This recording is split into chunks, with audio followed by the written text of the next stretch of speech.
Um mundo sem fronteiras. Parece muito utópico, mas o movimento No Borders ganha força em diversos países.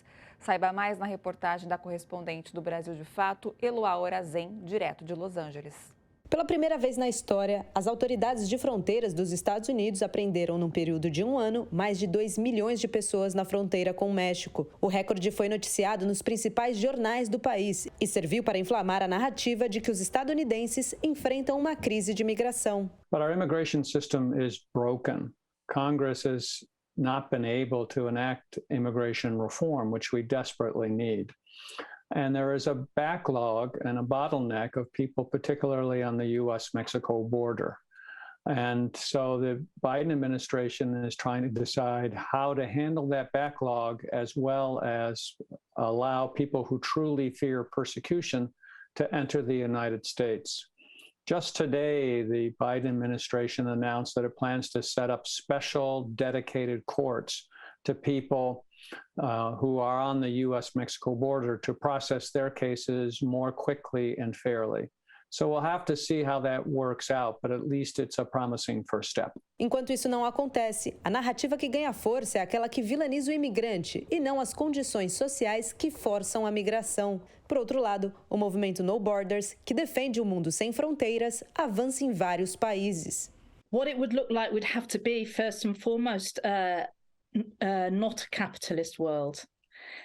So in a capitalist world, it's true, no borders would be a race to the bottom.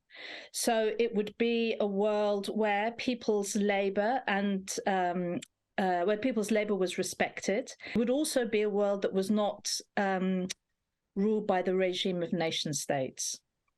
Because I think the thing with nation states is that you have to have borders if you have nation state rule. I mean, there's no way around it. So we have to think about other ways of ruling ourselves, which are not about nation states.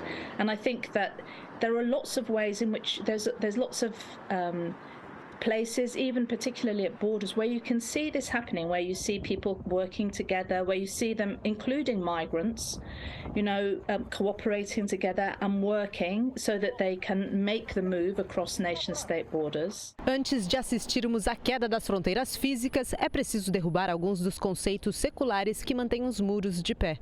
E aqui estamos falando do nacionalismo e de tudo que o sustenta.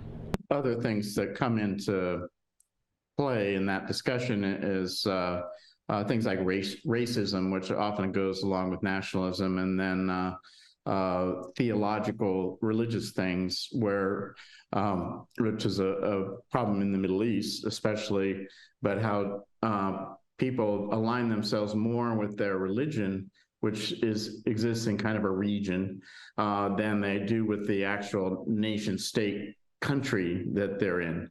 I think that nationalism is a fundamental problem of our age.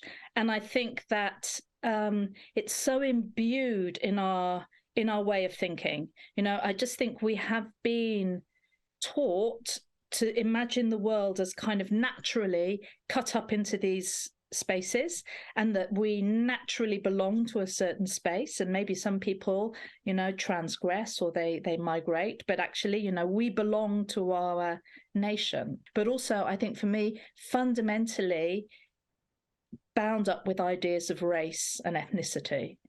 And I think that the idea of the nation means that there will always be people who don't belong to the nation.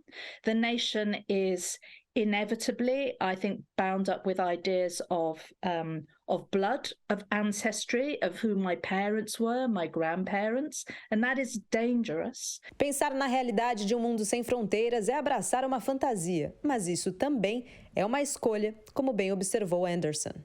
I accept that this sounds very utopian, but I would also like to say that the idea that we can live in a world where states have sealed up control of their borders, that's also utopian, you might say, or dystopian, because borders do not let you control totally movement. We saw with Trump, wasn't possible, didn't happen. So let's have a more positive fantasy.